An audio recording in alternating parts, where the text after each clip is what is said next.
The scent of rain clung to the ruins long after the war ended. It mixed with smoke, blood, and the faintest trace of the man I once loved, the one who no longer remembered my name. Alpha Kale Draven. My mate. My curse. When they dragged his unconscious body into the great hall, my knees nearly gave out. His face was as I remembered, fierce even in sleep, jaw shadowed with defiance, lips set as though he was still commanding armies in his dreams. But his scent, it was hollow. The bond between us, once a golden thread thrumming through every breath I took, now hung silent. I healed him anyway. I didn't care that he was the alpha who'd lost the war. I didn't care that the council whispered that the moon goddess had turned her back on him. I pressed my trembling hands over his wounds and gave him everything I had left, my magic, my strength, my forgiveness, until the darkness took me too. When I woke, he didn't remember me. Weeks later, I stood in the manor kitchen, scrubbing the same scarred counter I once leaned against while he kissed the back of my neck. The thought was poison, but some poisons are sweet. Lyra, hissed Marin, another servant. The Alpha's awake. The council's meeting him now. I didn't lift my gaze. Then the gods help us all. Her eyes darted nervously toward the doorway. You should hide, if he sees you.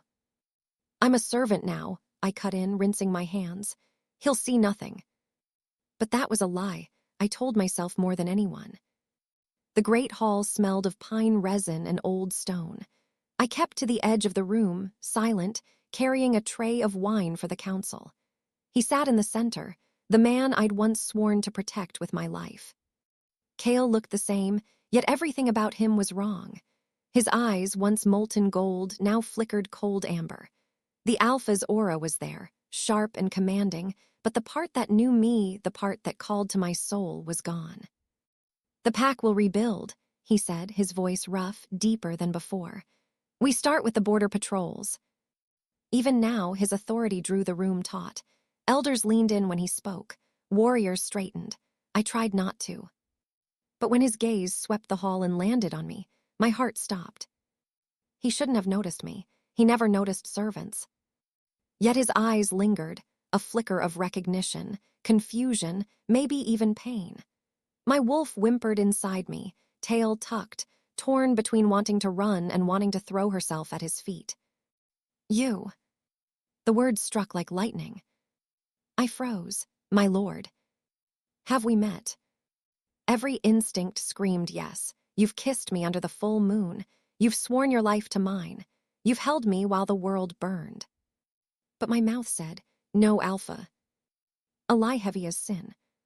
He tilted his head, studying me like something from a half-remembered dream. His scent rolled through the air, dark forest and thunder, and for a moment I could barely breathe. You healed me, he said quietly. The tray trembled in my hands. It was my duty. It felt like more than duty. His words lodged in my chest, dangerous and tender all at once. I bowed before he could see the tears burning my eyes. I serve the pack, my lord, nothing more. I turned to go, but his voice stopped me again. What is your name? My pulse roared in my ears. Say something else, anything else. Lyra. The sound of it between us was unbearable. For a heartbeat, his expression changed, the faintest spark of something ancient and aching. Then it was gone. Lyra, he repeated softly. Strange, it feels familiar. I forced a brittle smile. Many names do when one has lost much. I left before he could answer, before I broke apart in front of him. Outside, the rain began again, steady and cold. And as I walked through the courtyard, the moon broke through the clouds, pale, distant, merciless. He didn't remember me. But the bond still burned beneath my skin, whispering the truth I could never speak aloud. When the full moon rises again, the wolf in him will remember what the man forgot. The manor didn't sleep anymore. It prowled. The corridors whispered, the torches guttered, and every shadow felt like a pair of eyes watching me. I tried to keep busy, scrubbing, fetching, pretending not to hear the murmurs of warriors in the courtyard. But my hands wouldn't stop trembling. His voice, my name, still rang in my head, soft and broken, like a memory clawing its way out of the dark. Lyra. He said it as if the sound alone hurt him. I told myself it didn't matter. I told myself he was gone. But lies, I've learned, are fragile things. By nightfall, the air was thick with the scent of rain and iron. A storm was coming. And he called for me. A guard appeared in the doorway of the servants' hall, his posture too stiff to be casual. The Alpha requests you in the study. Requests? Right. Cale never requested anything. He commanded. I dried my hands on my apron, heart pounding. Did he say why? The guard shook his head, only that it's urgent. Of course it was. Fate never knocks politely, it tears the door off its hinges. When I entered the study, the fire was low, throwing gold across the stone floor. Cale stood by the window, shirt discarded, bandages trailing from his chest. The moonlight caught the curve of his shoulders, the scars that spoke of battles I hadn't seen. He didn't turn immediately, close the door. The command rolled through me like a low growl. My wolf whimpered, tail flicking in recognition. I obeyed before I could think. You served in the war, he said, voice quiet but edged. Yes, my lord. Under whose command? Yours. That made him look at me. The air shifted, tense, electric. Then tell me, he said, why can't I remember you? I swallowed hard. Because you lost much more than blood that night. That's not an answer. He stepped closer, slow and deliberate, until I could see the gold glint returning to his eyes. The wolf in him was waking. Every time I see you, he said softly, something stirs, a scent, a sound. It feels like I should know you, like I already do, and yet I can't. Then stop looking at me, I whispered. I can't. The words hit harder than any order. He reached out as if to touch my face, then hesitated. His hand trembled. An alpha's hand shouldn't tremble, and something inside me broke. The council says there was a traitor, he said. Someone who used blood magic to erase what I was, if they find them. They'll kill them, I finished. Yes, his gaze sharpened. Do you know who it was? Silence hung between us like a blade. I could have told him the truth, that I was the one who'd done it to save his life, that I'd torn apart my own bond, bleeding moonlight and memory, so the curse meant for him would take root in me instead. But I just said, no. He studied me a long moment. Then, with a voice softer than mercy, he said, You're lying. The wolf in him was right. The man didn't know it yet. When I finally escaped the study, the storm had broken. Rain hammered the stone, thunder growled across the mountains. I ran until I reached the courtyard, breath sharp, hair soaked through. I tilted my head up, eyes stinging. The moon was full, pale as bone, and for the first time in months, I felt the bond flare beneath my skin, raw and hungry. Somewhere inside the manor, Cale roared. It wasn't anger. It was awakening. And I knew, as surely as the moon rises, that no lie could protect me now. The manor had never been this quiet. Even the wind outside seemed to be holding its breath. I'd thought the storm would wash the bond clean, drown whatever pull lingered between us. But when I woke before dawn, every nerve in my body screamed his name. The mark beneath my skin burned faintly, the same mark I'd tried to erase. I'd cut it out of my own heart once, but bonds, it turns out, don't bleed away. They wait. I carried the breakfast tray toward his study, pretending my hands weren't shaking. The corridors were empty, torches low. It was too early for anyone to be awake, yet something told me he was. The closer I came, the stronger his scent grew, that sharp mix of smoke and pine that had always meant home. My wolf whimpered softly, pressing against the edges of my control. Stop it, I whispered to myself. He's not yours anymore. But she didn't listen. Wolves never do when the moon calls. When I stepped into the study, Cale was standing by the window, bare-chested, dawn slicing across his skin. His scars gleamed like Story's eye, once known by touch. He turned before I could lower my gaze. You're following me now. I froze, tray clutched tight. The guard said you requested food. His eyes narrowed slightly. Did I? My heart kicked. He hadn't, which meant either the guards lied or fate was cruel enough to send me to him anyway. You shouldn't be here, I said, forcing calm. Neither should you, he replied, not without telling me who you are. I wanted to laugh or cry or both. I already have. Not truthfully. He moved closer, each step slow and measured, like a predator testing the air. My throat went dry. When his gaze met mine, I felt the bond flare to life, wild, electric, undeniable. My wolf leaned forward inside me, trembling with recognition. When I look at you, he said, voice low, my wolf bows. It hurt to hear it. It hurt worse to answer. Then he remembers something you've forgotten. He stopped then, as if my words cracked something open inside him.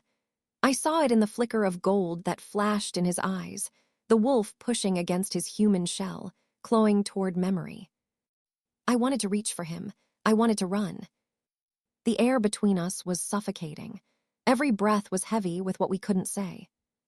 What did they take from me? He asked finally, his tone no longer commanding but lost.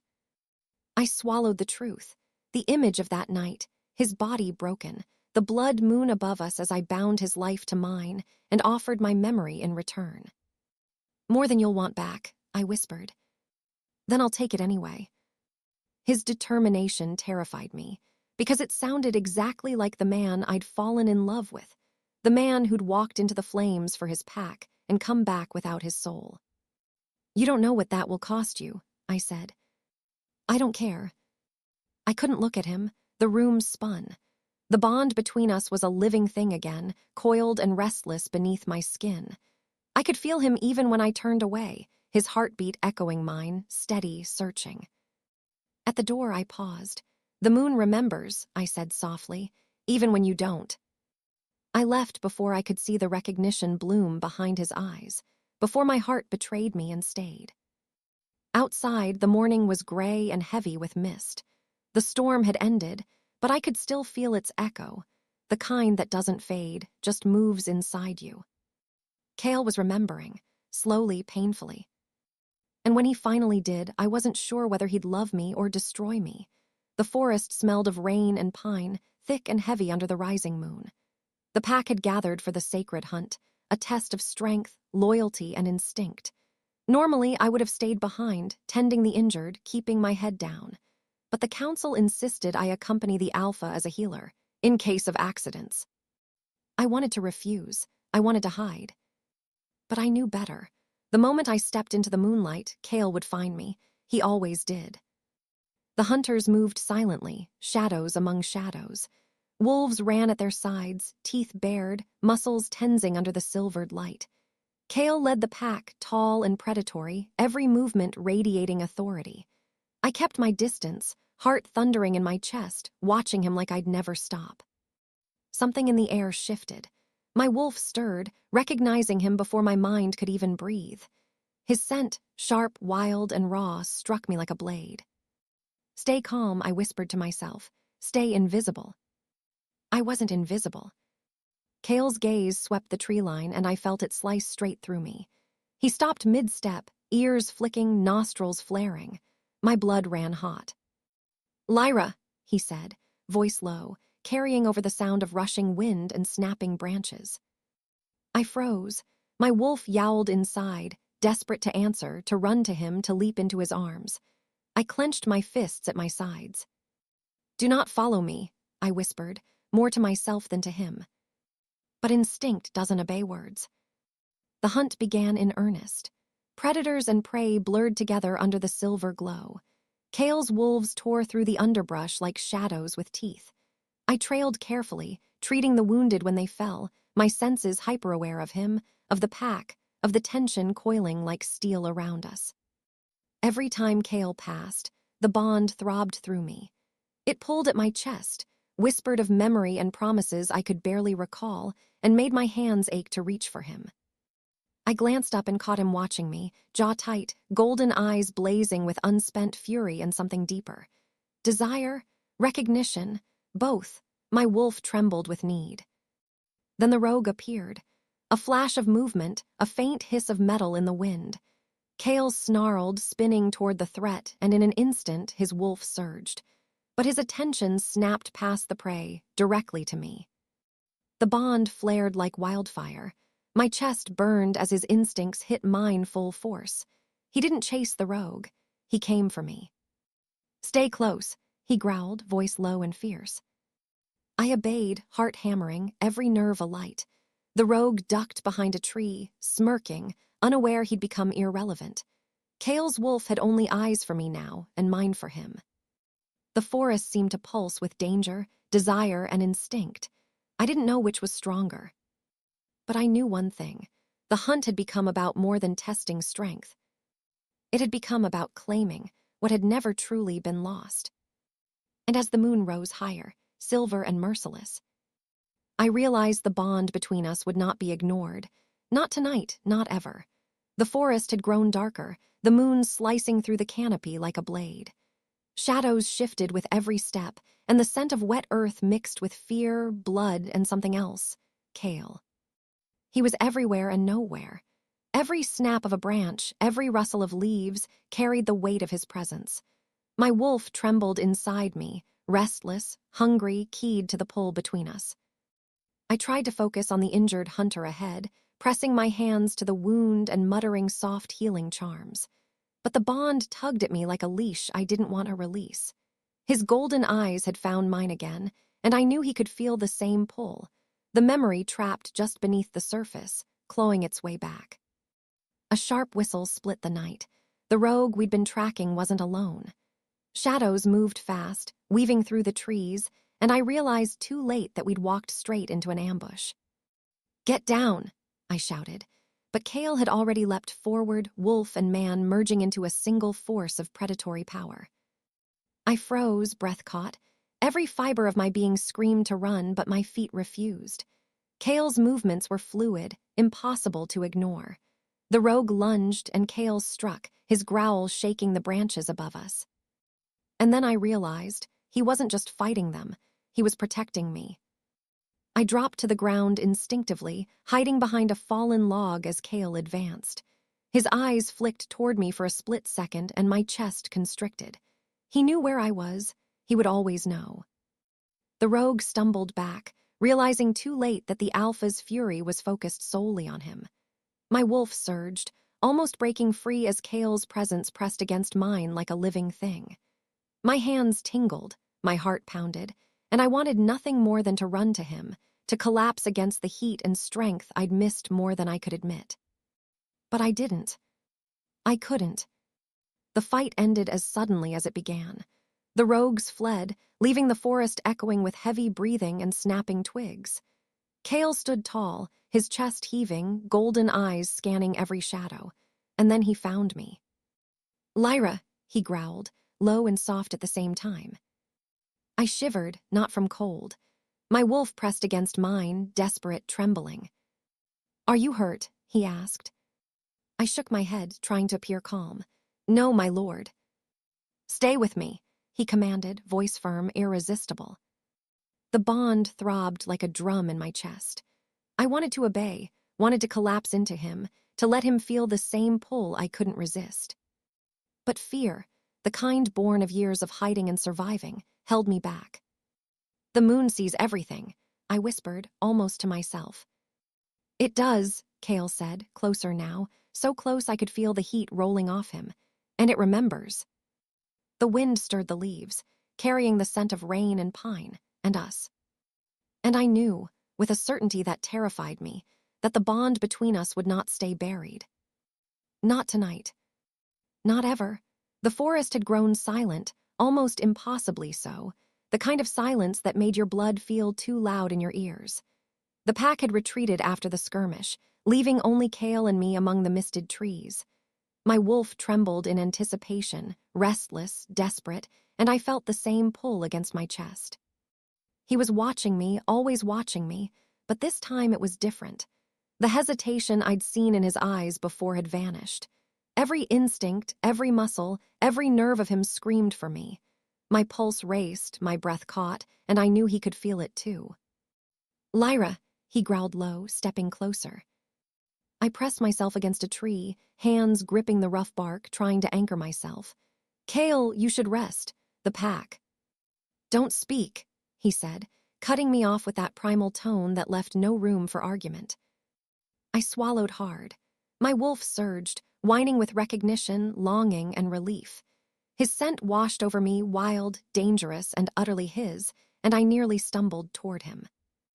"Do you feel it?" he asked, voice rough, eyes burning gold in the moonlight. I nodded, unable to speak. The bond between us pulsed through me, alive and untamed. Every memory that had been buried under the war and the curse was clawing back through my veins. Then movement, swift, silent, and deadly. A rogue had returned, no doubt tracking the pack, perhaps seeking revenge. The bond between Kale and me flared instantly. My wolf recognized the threat as clearly as his did. He lunged forward, and in a heartbeat, his instincts took over completely. But it wasn't just the rogue that drew his attention, it was me. Every step he took, every growl, every sharp movement was calibrated to protect, to dominate, to claim. I wanted to run, but my feet didn't move. I wanted to call out, to throw myself into him, but my voice was trapped in my throat. All I could do was watch, heart hammering, as he moved like a force of nature, every sinew alive, every motion precise. And then he stopped. His gaze found mine across the misted clearing, unrelenting, and I felt it, the truth of us, the bond that had never truly died, calling us back together. "Stay close," he said, softer now, almost a whisper but charged with command. I obeyed, moving toward him slowly, every step trembling with anticipation.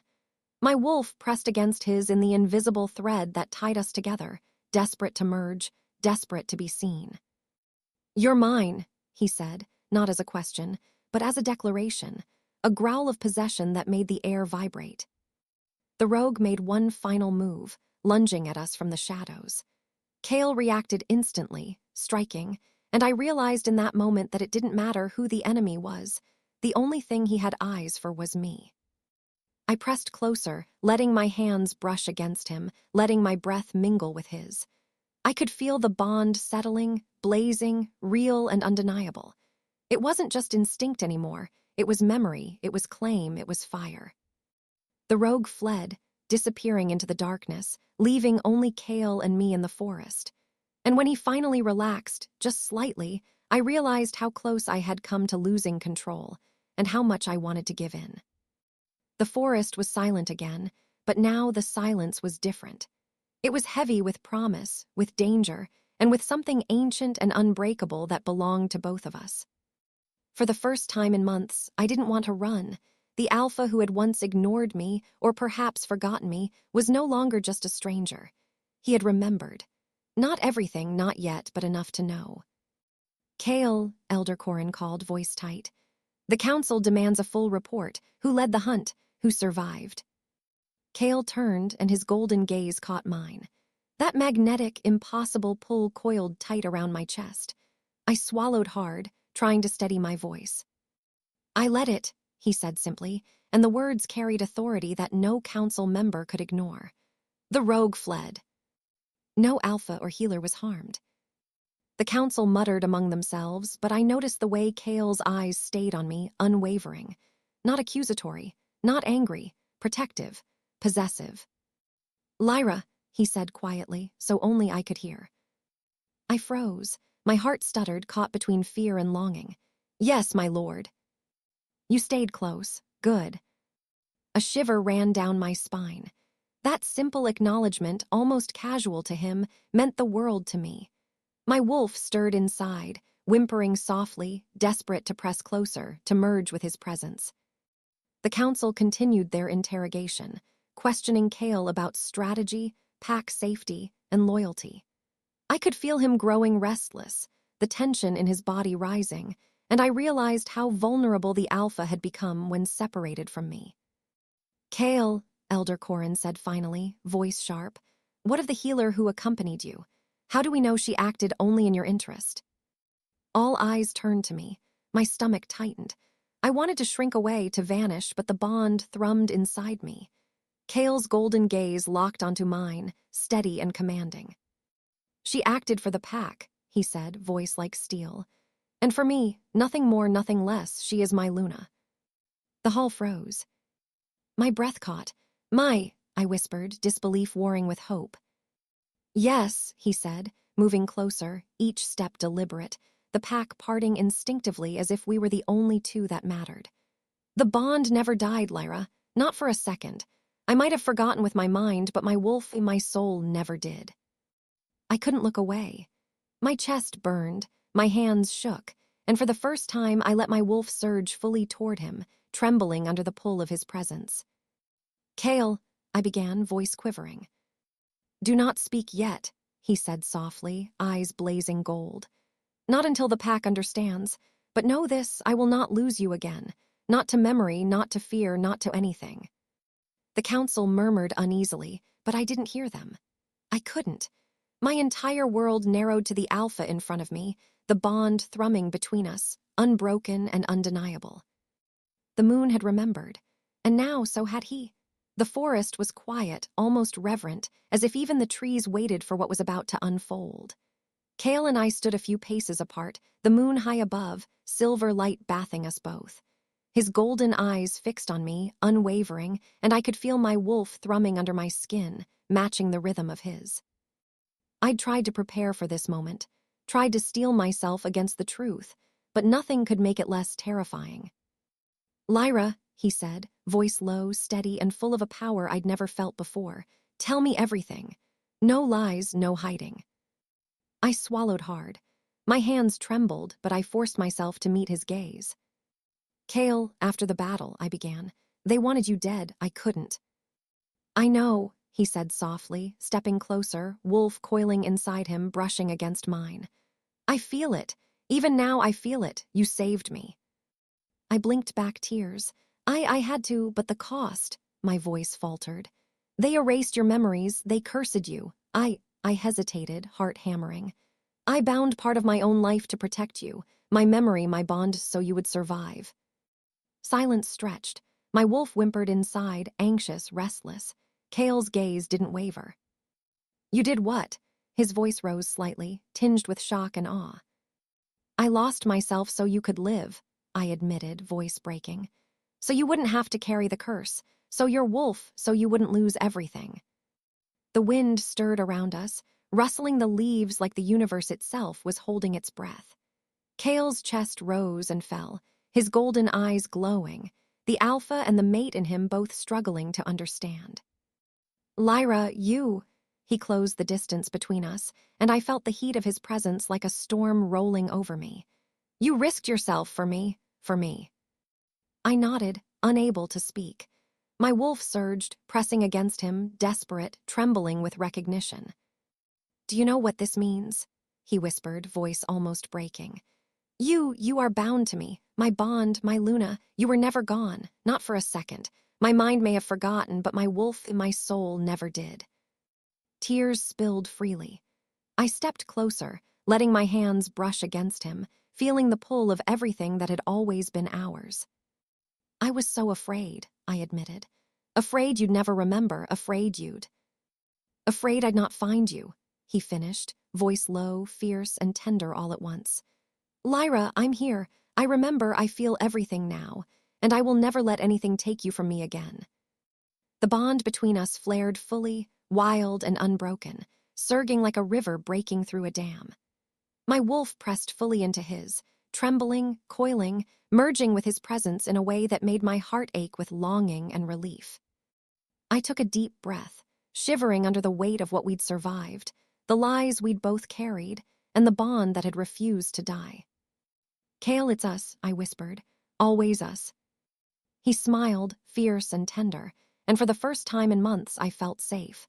Truly, completely, and irrevocably safe.